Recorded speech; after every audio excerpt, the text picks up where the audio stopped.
di sebuah kos. Lihat sosok hitam di depan pintu. Bisa jadi aku dibawa ke alamnya. Assalamualaikum warahmatullahi wabarakatuh. Bersama saya Wulan Rahayu. Di sini aku akan berbagi cerita pengalaman horor.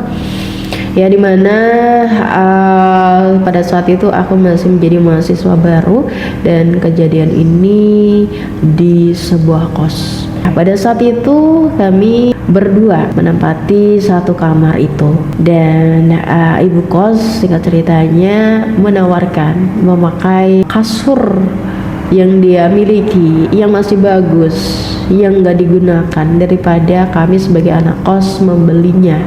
Kami sebagai anak kos tentunya tidak mau membuang kesempatan itu, daripada ya mengeluarkan uang ya. Kalau ada yang bisa digunakan, kenapa tidak gitu.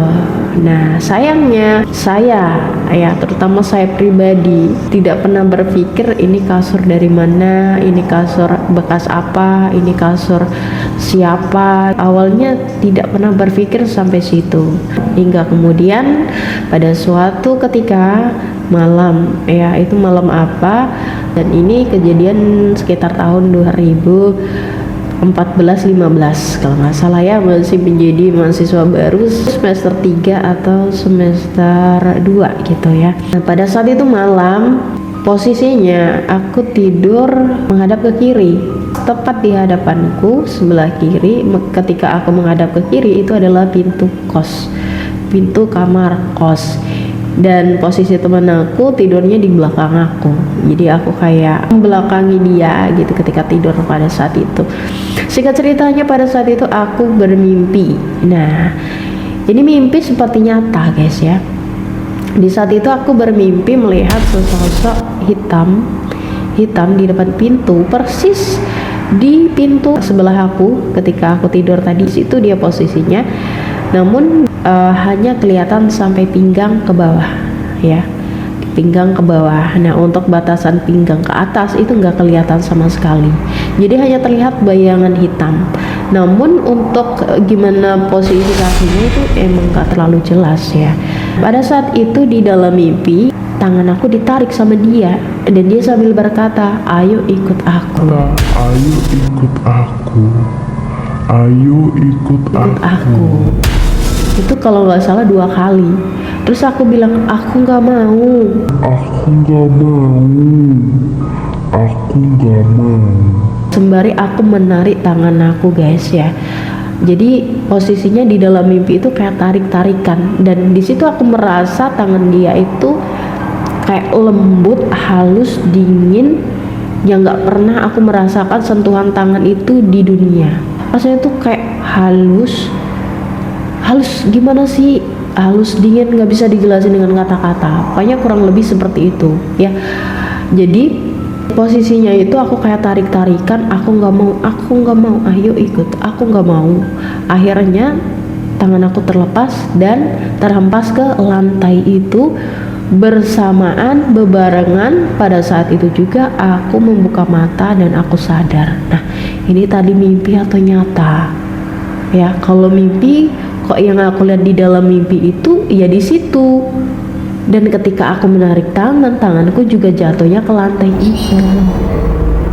Itu yang menjadi pertanyaan. Nah, seketika itu aku bangun dari tidur itu, kemudian aku baca-baca, aku istighfar, aku baca surat-surat pendek yang aku bisa gitu kan.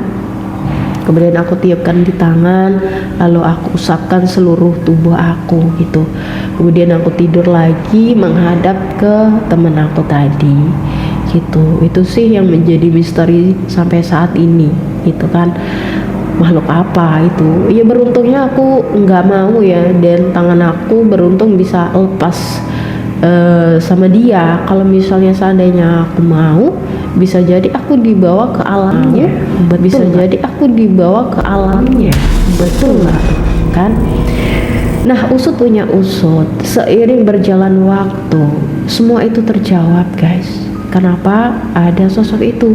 Sebelum kejadian aku yang ditarik itu guys, aku sering mengalami yang namanya ketindihan ketika tidur di kasur pemberian oleh ibu kos tadi. suatu ketika ada yang mengatakan bahwasanya kasur yang dipakai, kasur yang diberikan kepada kami, kasur yang aku pakai itu guys, itu dulunya bekas orang yang meninggal. Maksudnya ada sanak saudaranya yang meninggal di kasur itu. Dari situ aku bener-bener merinding. Oh pantesan. Kalau tahu kayak gitu guys, aku nggak mau pakai. Dan setelah aku tahu, akhirnya aku memutuskan aku nggak pakai kasur itu lagi. Aku kembaliin. Ini bu, aku nggak mau pakai kasur ini lagi. Dengan alasan apa? Panas, gitu. Kalau dari awal aku tahu kasur itu bekas orang yang meninggal, aku nggak mau make guys. Nah itu dia, itu pengalaman horor aku di kos. Masih banyak pengalaman horor aku yang bakal aku ceritain. Oke, untuk sekarang terima kasih, cukup sekian cerita horor aku. Thank you. Wassalamualaikum warahmatullahi wabarakatuh.